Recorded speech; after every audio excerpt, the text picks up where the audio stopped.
Tonight, state races and what you need to know this general election. And important details to get your vote on election day. Murrow News 8 starts now. From the Northwest Public Broadcasting Studios on the campus of Washington State University, this is Murrow News 8. Good evening, I'm Alex Viviano. And I'm Humayun Khurram. Welcome to Murrow News 8. Early voting numbers are continuing to reach recent record highs here in Washington State. Over two-thirds of ballots are statewide. Here in Whitman County, over 70% of ballots have been turned in. Early voting is much higher than it was in 2016. Just over half of elections were turned in the day before Election Day. The only local race in Whitman County for Tuesday's vote by mail general election in Washington is for Whitman County. Commissioner Republican Dean Kinzer is being challenged by independent candidate Tom Handy. Local Washington State Representative Republican Mary Dye is being challenged by Pullman Libertarian Brett Barden. Statewide races in Washington, including governor and state Supreme Court, are also on the ballot. Democrat Governor Jay Inslee faces Republican Lauren Culp. Local Washington Congresswoman Republican Kathy McMorris Rogers is being challenged by Democrat Dave Wilson. The vote by mail ballots must be back to the Whitman County Auditor's Office postmarked by Election Day, Tuesday, November 3rd by 8 p.m. With Election Day being tomorrow, time is running out. There'll be 2 voter registration centers open in Whitman County. In-person registration can be done at the County Elections Office in Main Street in Colfax from 8 to 8 or the new Student Engagement Center at Washington State University. You can also go to the Cub Junior Ballroom from 8 to 8. Officials have asked voters to avoid filling out their ballots inside, but rather complete them before you drop them off.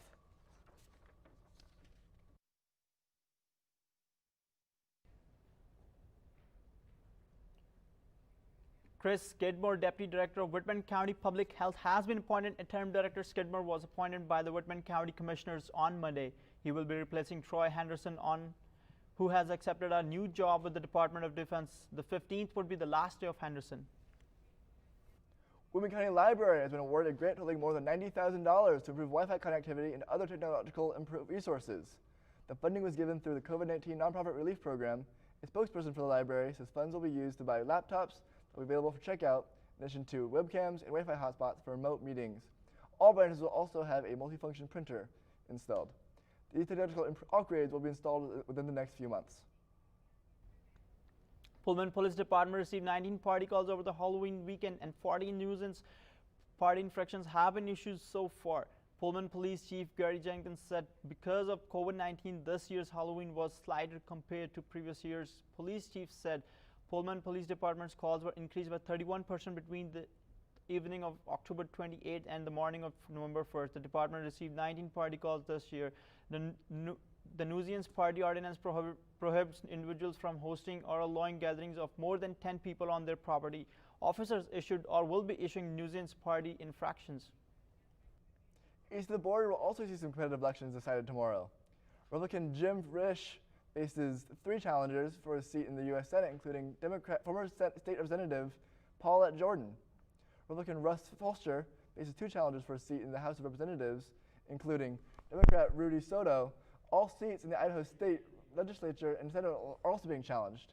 Democratic Latah County Commissioner Tom Lamar is being challenged by a Republican, and voters will decide whether or not to retain Latah County Magistrate Judge Megan Marshall. There are also a few ballot measures up for election, both locally and statewide. Polls open from 8 a.m. to 8 p.m. Tuesday. The reconstruction of A Street in West Moscow finally came to an end. Almost $4 million project rebuilt the street, maintaining walls, sidewalks, and replaced underground utilities. Most of the money for the project came from a federal grant. The Latah County Department of Motor Vehicles will be open only until further notice. A spokesperson said that the announcement was created due to continued issues with the rollout of the Idaho Transportation Department's new GEM vehicle system. Glitches in the system have caused long wait times and transaction times throughout Idaho. The appointment-only system will continue until issues in the system are resolved. So Humayun, have you voted yet? No, Alex, I cannot vote, but I know people who have been voting, who have been going to drop their ballots, and yeah, I forced my roommates also. They went today to drop their ballots also. It's really cool. It's important. Have you voted? I have voted. I voted last week. Glad to know. Spokane Parents' House. Yet to come, a scam in Spokane, how it could impact your home. And we need to look out for it when we return.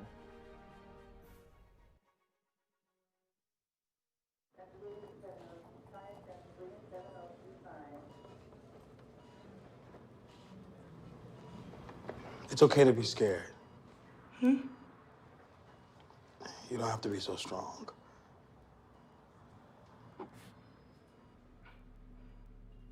Strength is not optional. This is my mother, my purpose. Real muscle is lifting her spirits between bedpans and bad news from doctors that doubt her strength.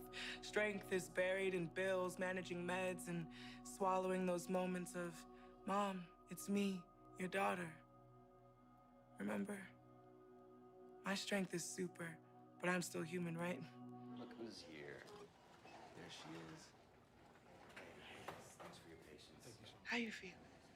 If you're caring for a loved one, visit aarp.org/caregiving for care guides and community, or call 1-877-333-5885. The spokesman reviews says Spokane police suspect a man of contractor arrested Lopez Friday on several felony charges. Police suspect Lopez of targeting at least 3 homes of elderly citizens while doing painting work. He was not licensed to do. Lopez is suspected of stealing $8,500 and dealing $15,000 in damages to one house. Police say after arresting Lopez, he was in possession of methane and heroin. Well, the weather is definitely getting colder, but sun is still in the sky. Kylie, can you tell us more about the weather or the week? Thanks, Humayun. It's definitely getting colder for sure. Today we had a high of 63 degrees and a low of 34 degrees, so you might see a bit of frost on your windshield tomorrow morning. Be prepared to warm up your car before your commute in the morning. Tomorrow we have a low of 44 and a high of 62 degrees, pretty much the same weather as we've had today. Heading over to our state map, Spokane with about the same weather as us today with a high of 61 and a low of 33. Tri-Cities and Yakima are about the same as well, both with a low of 33 degrees. Heading over to the west side of the state, Seattle, a low of 48 and a high of 52, with a rainy and sunny day today. In Olympia, a low of 44 and a high of 61 degrees. Cloudy and rainy over there as well. Don't forget your umbrellas. And over to our 5-day forecast, tomorrow looking about the same as today, although a warmer low expected tomorrow with a low of 44 degrees. Wednesday, it's going to be a cloudy day, maybe a day to stay inside and watch movies after work or school. And Thursday and Friday, don't forget your umbrellas. We're expecting some scattered showers throughout the day. Back to you guys. Well, thank you, Kylie, for the weather report. Alex, how well prepared are you for the winter? Are you excited? I mean, a little bit. I mean, Washington, you can't be totally prepared, can you? It's going to be rainy one day, snowy the next day super sunny. You can never really guess it. It is what it is. Okay. Coming up, a unique way to enjoy Cougar football Saturday away from Martin Stadium. And more details surrounded Gardner Minshew Extra. We'll be right back.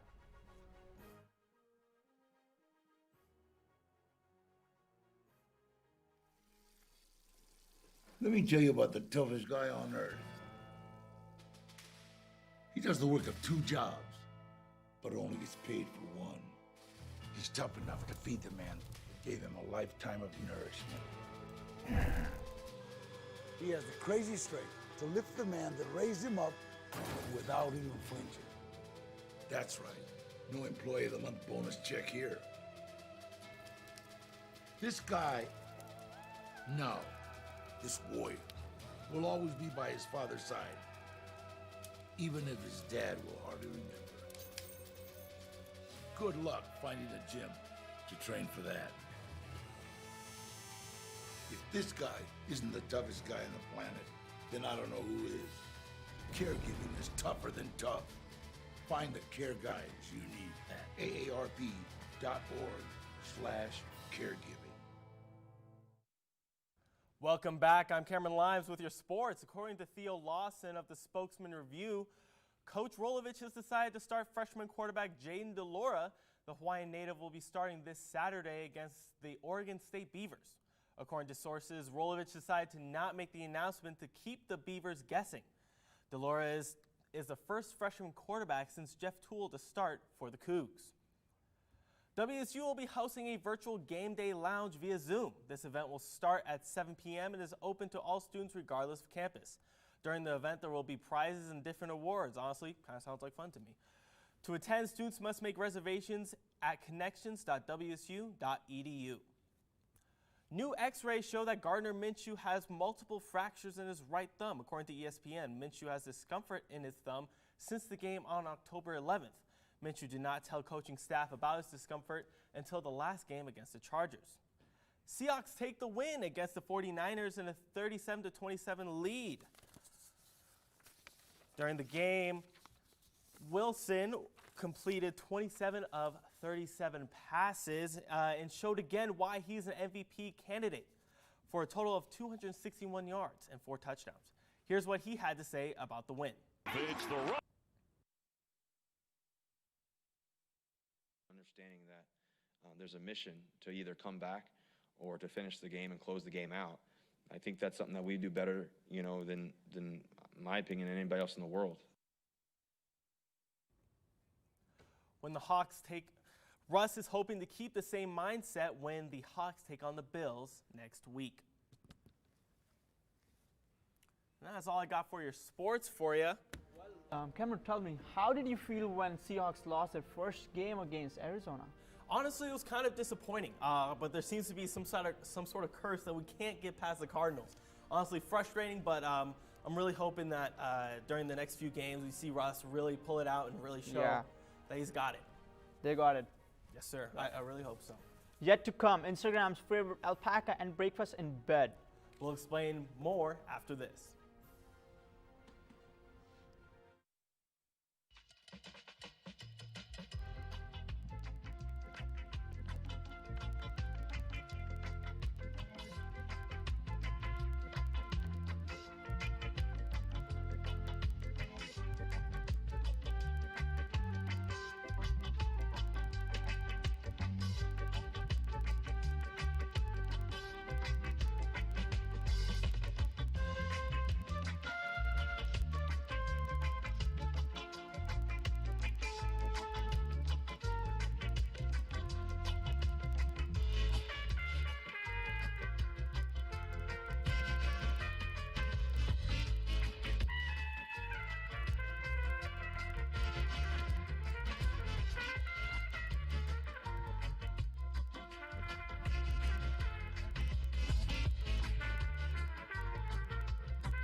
Breakfast in Bed, a social media famous alpaca named Alfie, brings these worlds together with over 500,000 Instagram followers.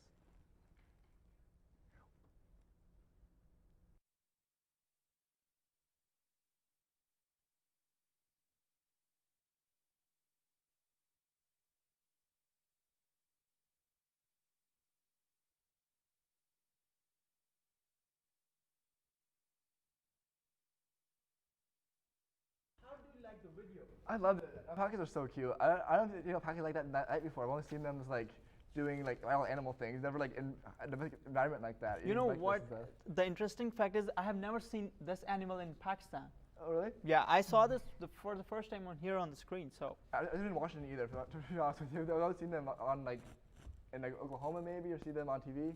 But cool to see them in the wild like that and see them in a domestic setting, eating at breakfast, eating oranges, being happy. Do you know where was this video from? I'm not sure. It says in Adelaide. I don't know what that is. I think it's in Florida. It's surprising they got 500,000 followers. Well, but I'm happy the animal's happy, and that's what. Yeah. Thank you for watching, guys. More information can be found on nwpb.murrow.news8 and YouTube on youtube.com/murrow.news8. Thank you for watching. Have a great night.